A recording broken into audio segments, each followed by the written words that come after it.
असंसदीय शब्दों पर विवाद के बीच संसद भवन परिसर और उसके आसपास में अब प्रदर्शन, धरना, हड़ताल, अनशन और धार्मिक आयोजन करने पर रोक लगा दी गई है। सचिवालय की ओर से ये परिपत्र जारी किया गया है। राज्यसभा के महासचिव के नए आदेश के अनुसार संसद सदस्य किसी भी धरने या हड़ताल के लिए अब इस परिसर का उपयोग नहीं कर सकते हैं।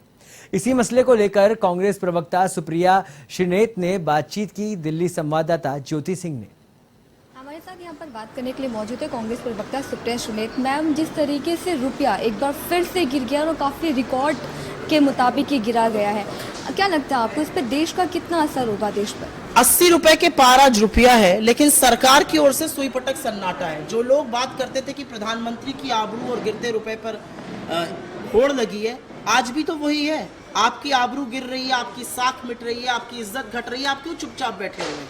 और इस टूटते रुपए का असर सब पर पड़ता है। इस टूटते रुपए का असर आपकी खाने की थाली पर पड़ेगा, पेट्रोल डीजल रसोई गैस पे पड़ेगा, TV, fridge, washing machine, mobile phone के दामों पर पड़ेगा, बस और रेलवे के किरायों पर पड़ेगा। तो आम जनता की जो कमर तोड़ महंगाई से कर रहे हैं, उसका और ज्यादा प्रभाव दिखेगा इसके चलते हुए।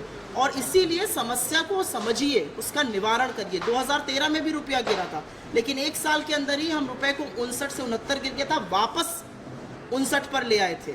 हम लोगों ने 2% अर्थव्यवस्था जीडीपी ग्रोथ बढ़ाई थी। हम लोगों ने विदेशी निवेश $12 बिलियन देश छोड़ के चला गया था, $35 बिलियन वापस लेके आए थे। आज ऐसा क्यों है कि ये सरकार नहीं कुछ कर पा रही है? क्या विदेशी निवेशकों को या निवेशकों इन जनरल को सरकार की बातों पर, उनकी नीतियों पर रत्ती भर भरोसा नहीं रह गया?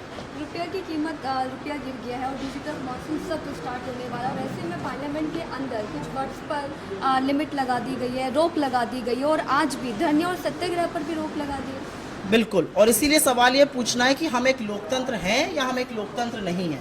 अगर लोकतंत्र हैं तो हर तरह की चर्चा सदन में होनी चाहिए। अगर आपने बड़े बड़े जुमले फेंके हैं तो जुमला जीवी कहलाने में परहेज नहीं होना चाहिए। और ऐसे प्रधानमंत्री को परहेज जिन्होंने आंदोलन जीवी और परजीवी कहा था इस देश के किसानों को, आपको जुमला जीवी कहलाने पे परहेज है, आपको विनाश पुरुष कहलाने पे परहेज है। अगर परहेज है तो इकोनॉमी को ठीक करिए, लोगों को, अर्थव्यवस्था को बेहतर करिए, लोगों को नौकरी दीजिए, तो आपको विनाश पुरुष नहीं कहा जाएगा।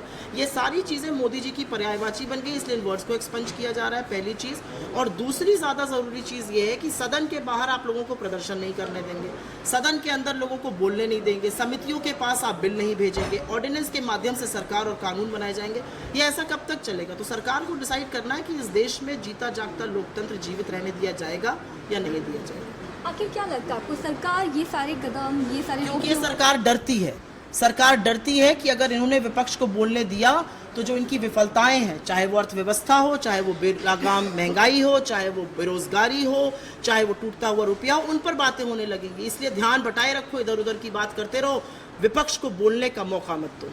धन्यवाद बातचीत करने के लिए। तो कांग्रेस प्रवक्ता सुप्रिया श्रीनेत हमारे साथ यहाँ पर बातचीत की जुड़ी हुई थी। कैमरा पर्सन रेहान के साथ ज्योति सिंह, A1 TV।